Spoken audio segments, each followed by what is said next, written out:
राजसाहेब तुम्ही खरं का हो? तुम्ही प्रबोधनकार ठाकरेंच्या घरामध्ये जन्माला आलात का? प्रबोधनकार ठाकरेंचा विचार एकदा समजून घ्या. मला राजसाहेब हे राजसाहेब वाटत नाहीत.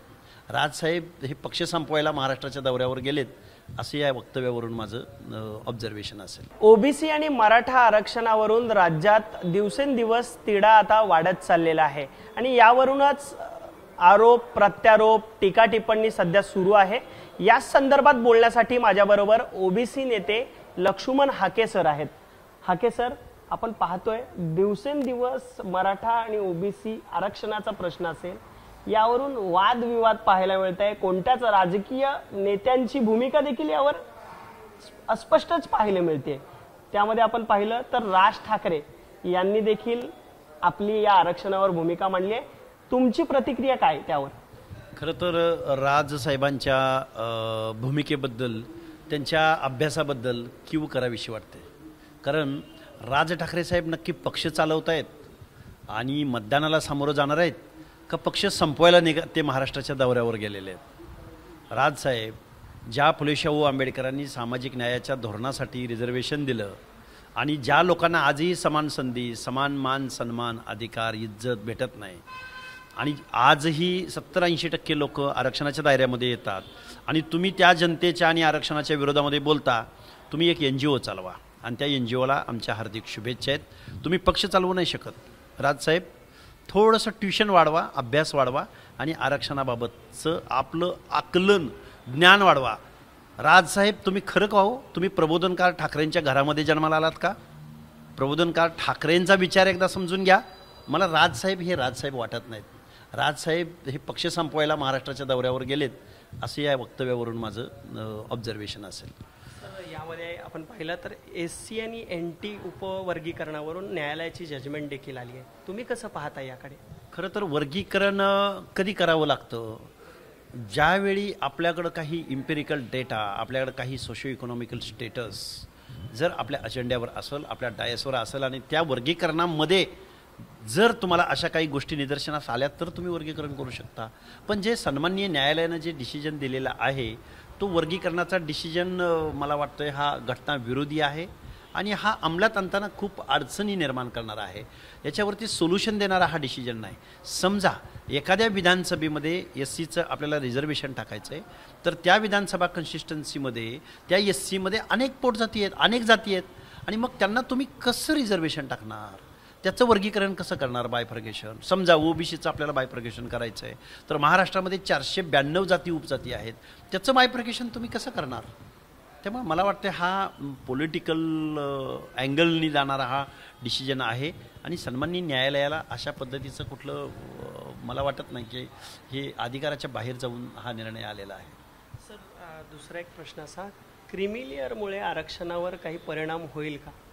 मुळात क्रिमिलेअर लावण्याचा अधिकारच मुळात संविधानाला अपेक्षित असलेल्या रिझर्वेशनचा अर्थ हा सोशल डिस्क्रिमिनेशनच्या बाबतीमधला आहे, नॉट अ क्रिमिलेअर. त्यामुळे तुम्ही क्रिमिलेअरची अट्ट जर SC STला लावणार असाल तर तुम्ही आरक्षण संपवण्याच्या मोहिमेमधला हा पहिला प्रयत्न आहे असं मी मानेन. कारण क्रिमिलेअर जर लावली तर आरक्षण संपेल. म्हणजे तुम्ही यावर्षी क्रिमिलेअर लावणार, 10% लोक बाजूला काढणार, पुढच्या वर्षी क्रिमिलेअर लावणार, पुन्हा 10% बाजूला काढणार. म्हणजे 2-4 वर्षामध्ये तुम्हाला SC STचं आरक्षण संपवायचं आहे का? आणि मुळात क्रिमिलेअरचा आणि SC STच्या आरक्षणाचा संबंध काय? हा ॲज पर कॉन्स्टिट्यूशन निर्णय नाही, हा कॉन्स्टिट्यूशनच्या बाहेर जाऊन सुप्रीम कोर्टानं घेतलेला निर्णय आहे. मी सन्माननीय न्यायालयाचा एका बाजूला आदर करतो पण त्याच बाजूला राष्ट्रपतींचा किंवा हाऊसचा कायद्याच्या सभागृहाच्या अधिकारांवरचं हे सर्वोच्च न्यायालयाचं अतिक्रमण आहे. सर, या सगळ्या गोष्टींवर चर्चा करण्यापेक्षा आपले राजकीय नेते असतात ते टीका टिप्पणी आणि आगामी निवडणुकांच्या दृष्टीनेच टीका टिप्पणी करताना पाहायला मिळतात.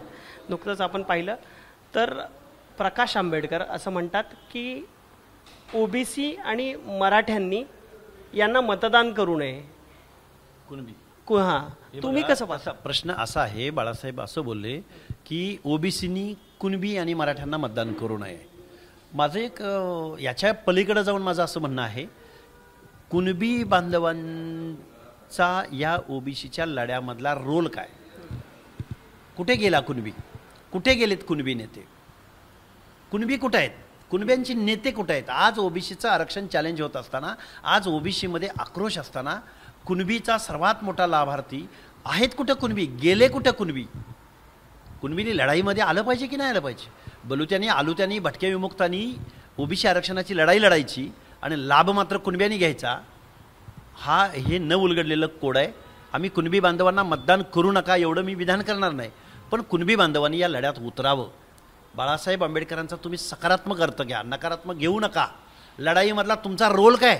गेले कुठं कुणबी? सर्वात मोठा लाभार्थी असणारा कुणबी, आमदार खासदारांचा म्हणजे कायद्याच्या सभागृहात प्रतिनिधित्व करणारा कुणबी मात्र मूग गिळून गप्प आहे. या कुणबीनी या लढ्यात उतरावं. सकारात्मक विचार करा बाळासाहेब आंबेडकरांच्या, तुम्ही नकारात्मक विचार नका करू. कारण तुमचा सुद्धा रोल आहे हे आरक्षण वाचवण्यासाठी. तुम्ही सुद्धा फ्रंटला आलं पाहिजे असं मी या वक्तव्याकडे पाहिलं. सर, आपण पाहिलं तर मराठा आरक्षण असेल, ओबीसी आरक्षण असेल, या सगळ्या आरक्षणावर अनेक राजकीय नेत्यांची नेहमीच भूमिका अस्पष्ट असते. यामध्ये शरद पवार यांची देखील या आरक्षणावरून भूमिका अस्पष्टच असते असं देखील म्हटलं जातं. तुम्हाला काय वाटतं? तुम्हाला वाटतं का असं? नाही, शरदचंद्रजी पवारांनी, मी नेहमी माझ्या वक्तव्यामध्ये मी कायम बोलत आलो की शरदचंद्र पवारांनी पुढं आलं पाहिजे आणि सामाजिक न्यायाची भूमिका घेतली पाहिजे. मला वाटतं शरदचंद्रजी पवार नेहमी इलेक्शन मोडमध्ये असतात. माझ्या पक्षाच्या जागा कशा वाढतील, माझ्या पक्षाला कसं उमेदवारी किंवा माझ्या पक्षाला मतदान कसं होईल, म्हणजे ते फक्त निवडणुकीचं मेकॅनिझम जाणतात. ते शरदचंद्रजी पवार या महाराष्ट्रामधल्या 18 पगड जातीच्या ओबीसी म्हणजे अदर बॅकवर्ड क्लासेस यांचं व्याकरण समजतात, पण त्यांचं अंतकरण मात्र समजत नाहीत. आणि जर शरदचंद्रजी पवारांनी जर सामाजिक न्यायाची भूमिका घेतली असती तर आजपर्यंतच्या कालावधीमध्ये शरदचंद्रजी पवार या देशाचे किमान 2-3 वेळा पंतप्रधान झाले असते. त्यांना एका ठराविक लिमिटपर्यंतच त्यांना यश मिळताना दिसतं. कारण 18 पगड जाती शरदचंद्रजी पवारांच्या भूमिकेच्या बाबतीमध्ये साशंक आहेत, संभ्रम अवस्थेत आहेत. आणि असेच जर शरदचंद्रजी पवार वागले तर त्यांचं यशसुद्धा मर्यादित असेल. आणि 18 पगड जाती परत कुठल्या पक्षाच्या, कुठल्या देश पातळीवरच्या पक्षाच्या मागे गेल्या तर शरदचंद्रजी पवारांनी वाईट वाटून घेऊ नये, ही माझी भूमिका आहे. हाके सर, जरांगे म्हणजेच पवार, म्हणजे असं अनेकदा म्हटलं जातं की जरांगेंच्या पाठी पवार आहेत. जरांगे म्हणजेच पवार आणि पवार म्हणजेच मुख्यमंत्री. तुम्हाला काय वाटतं, असं आहे का? लोकसभा निवडणूक झाली त्या लोकसभेमध्ये जरांगे म्हणजेच पवार, पवार म्हणजेच मुख्यमंत्री, मुख्यमंत्रीच. एक उदाहरण सांगतो. महाविकास आघाडीचे उमेदवार छत्रपती संभाजीनगरमध्ये चंद्रकांत खैरे नावाचा माणूस जो अनेक वेळा त्या लोकसभेचं प्रतिनिधित्व केला. तुम्ही जे बोललात जरांगे म्हणजेच पवार, पवार म्हणजेच मुख्यमंत्री, तर तिथं खैरे महाविकास आघाडीचे पराभूत होतात आणि तिथं शिंदेचा माणूस निवडून येतो. 6-6 बारचे लायसन घरामध्ये असणारा माणूस निवडून येतो. यावरून जरांगे म्हणजेच पवार, पवार म्हणजेच मुख्यमंत्री, मुख्यमंत्री म्हणजेच जरांगे या म्हणण्याला या महाराष्ट्रामधल्या सर्वसामान्य आणि ओबीसीमध्ये ही पुष्टी आहे.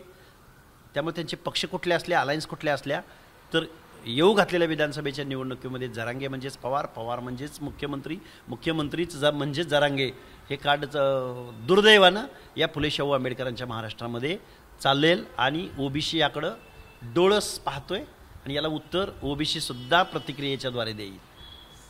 हाके सर, आगामी काळामध्ये विधानसभा निवडणुका आहेत. तत्पूर्वी आपण पाहतोय की मराठा क्रांती मोर्चा असेल, ते अनेक राजकीय नेत्यांच्या घराबाहेर जवाब दो आंदोलन करत आहेत. म्हणजे काय की तर नेत्यांनी मराठा आरक्षणावरची भूमिका स्पष्ट करा, अन्यथा थेट ते इशारा देतात. तुम्ही कसं पाहता याकडे? आज देखील देवेंद्र फडणवीसांच्या घराबाहेर जाणार होते मराठा क्रांती मोर्चाचे आंदोलक, आज जवाब दो आंदोलन करतात. कसं पाहताय? देवेंद्र फडणवीसांच्या बंगल्याच्या बाहेर जाण्यापेक्षा या मराठा क्रांती मोर्चाने एकनाथ शिंदेंच्या बंगल्यासमोर जायला हवं होतं. शेवटी उपमुख्यमंत्रीपद आहे. मुख्यमंत्री शेवटी फायनल अथॉरिटी मुख्यमंत्री आहेत. मुख्यमंत्र्यांकडे जाऊन त्यांनी प्रश्न विचारायला हवा, मग उपमुख्यमंत्र्यांकडे जावं आणि मग विरोधी पक्षनेत्याकडे जावं आणि मग शरदचंद्रजी पवारांकडे जावं, सन्माननीय उद्धवजी ठाकरे साहेबांकडे जावं, भाजपच्या प्रमुखांकडे जावं, काँग्रेसच्या प्रमुखांकडे जावं. पण फक्त देवेंद्र फडणवीसच का? या प्रश्नाचं उत्तरसुद्धा त्यांनी दिलं पाहिजे. तुम्हाला एकनाथ शिंदेंचं घर दिसत नाही? एकनाथ शिंदेंनी काय भूमिका घेतली? छत्रपती शिवरायांच्या प्रतिमेसमोर जायचं आणि शपथ घ्यायची. आणि दुसऱ्या बाजूला काय चाललंय महाराष्ट्रात बघितलंय तुम्ही. त्यामुळं सागर बंगल्यावर जाण्याऐवजी सन्माननीय एकनाथ शिंदे साहेबांच्या मुख्यमंत्र्याच्या बंगल्यावर मराठा क्रांती मोर्चानं जावं अशी माझी विनंती राहील. एक शेवटचा प्रश्न असा, जसे मराठे एकवटत आहेत काय कोणत्या ना कोणत्या कारणास्तव, तसं ओबीसी समाजाची पुढची भूमिका, तुम्ही एक महत्त्वाचं नेतृत्व आहात या सगळ्या लढ्यातलं, भूमिका काय आहे आणि तुमचे मेळावे आगामी काळात होणार आहेत त्या संदर्भात काय सांगा? बघा, येऊ घातलेल्या 11 तारखेला आम्ही पश्चिम महाराष्ट्रातला सांगलीमध्ये मेळावा घेत आहोत. तो न भूतो न भविष्यती असा पश्चिम महाराष्ट्रातला ओबीसींचा मेळावा असेल. त्यानंतर आम्ही 18 तारखेला नांदेडमध्ये मेळावा घेत आहोत. तिथलाही मोठा जिल्हा लेवलचा भोकरला मेळावा होतोय, तोही जिल्हा लेवलचा मेळावा आहे. आणि तो मेळावा संपल्यानंतर आता उद्या हमखास मैदानावरती आम्ही बाळासाहेब आंबेडकरांच्या मेळाव्यामध्ये सहभागी होत आहोत. त्यामुळं ओबीसी हा अनऑर्गनाइज्ड आहे, त्यांना आम्ही ऑर्गनाईज करायचा निश्चित प्रयत्न करू. उत्तरेमध्ये ओबीसीचा मुख्यमंत्री होऊ शकतो, साऊथमध्ये ओबीसीचा मुख्यमंत्री होऊ शकतो. त्याच फुले शाहू आंबेडकरांच्या महाराष्ट्रामध्ये सुद्धा ओबीसीचा मुख्यमंत्री झालेला इथून पुढच्या कालावधीमध्ये तुम्हाला दिसेल. तर इथून पुढे महाराष्ट्राचा मुख्यमंत्री हा ओबीसी समाजाचा झालेला दिसेल असं महत्त्वाचं विधान हाके सरांनी केलंय. कॅमेरामन विनय राजभरसह मी अल्पेश करकरे, एबीपी माझा, मुंबई. एबीपी माझा, उघडा डोळे बघा नीट.